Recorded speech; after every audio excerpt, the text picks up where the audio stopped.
When temperatures plummeted to 40 degrees below zero on the Eastern Front, survival became a calculated science of heat retention. German soldiers, many of whom had marched east in standard-issue uniforms designed for temperate European winters, found themselves facing a Siberian nightmare their quartermaster corps had never anticipated. The cold didn't just bite, it killed with methodical efficiency, turning extremities black with frostbite and stealing the warmth from men's corps even as they huddled in frozen earth. But those who survived learned something remarkable. Heat retention wasn't about generating more warmth, but about trapping what little the human body produced and refusing to let it escape into the merciless Russian air. The architecture of warmth. The secret began beneath the surface, in the frozen earth itself. Soldiers discovered that a properly insulated foxhole could transform body heat and the meager warmth from a palm-sized stove into a microclimate capable of sustaining life.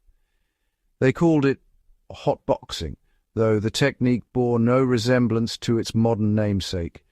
The process started with excavation, clawing through permafrost to create a shelter just large enough for 2 or 3 men.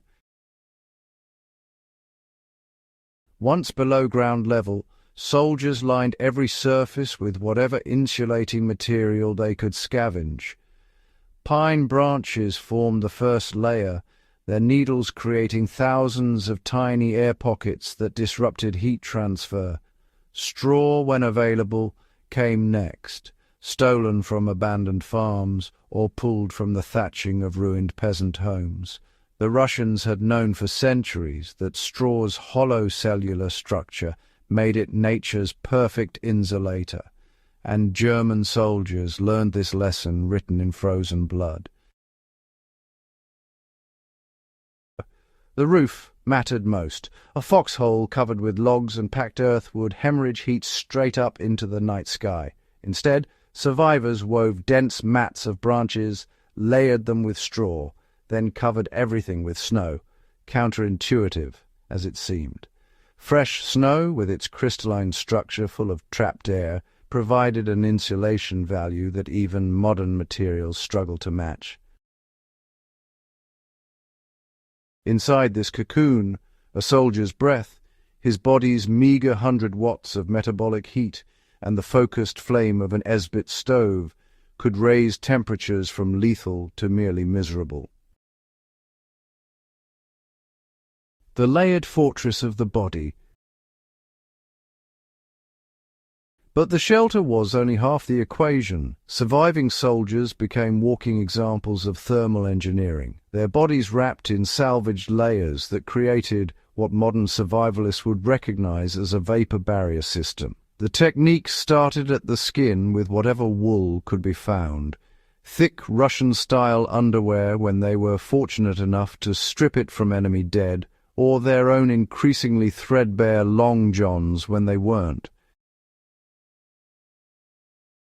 Wool's crimped fibers trapped warm air even when damp with sweat, a property that saved countless lives in conditions where cotton would have conducted heat away and invited hypothermia. Over this foundation came the critical innovation: paper insulation. Soldiers stuffed newspapers, letters from home, even propaganda leaflets between their layers of clothing. The crumpled paper created irregular air pockets, each one acting as a thermal break. Then came shirts, pullovers, and the prized sheepskin coats, either issued to the fortunate few or taken from Soviet casualties who no longer needed them. Each layer wasn't just added randomly. Veterans learned to arrange them so that the outermost garments were slightly larger, preventing compression of the inner layers that would collapse those precious air pockets and destroy the insulation value. Fire in your pocket.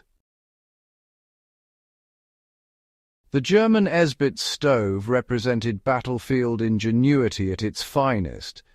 A folding metal platform no larger than a cigarette case that burned hexamine fuel tablets. Each tablet, about the size of a domino, produced intense heat with almost no smoke, critical for soldiers who couldn't afford to reveal their position with telltale wisps rising from the snow. Men carried these tablets like currency, rationing them with desperate care. A single tablet could heat water for ersatz coffee, warm frozen rations to edibility, or provide 10 minutes of hand-warming relief that, honestly, meant the difference between keeping your fingers and losing them to frostbite. Soldiers learned to shield the flame with their bodies, to position the stove at the lowest point of their foxhole where heat would rise and spread, and to never, ever seal their shelter completely after too many men died from carbon monoxide in their sleep, victims of their own desperate need for warmth. Lessons written in ice. The Eastern Front taught a brutal curriculum. Heat retention tripled not through exotic technology but through understanding the physics of warmth and the resourcefulness to exploit every advantage. Modern preppers and bushcraft enthusiasts still employ these same principles: layered clothing systems, insulated shelters, efficient heat sources, because the laws of thermodynamics haven't changed since 1941. The soldiers who survived didn't just endure. They adapted, innovated, and passed down knowledge that remains relevant today.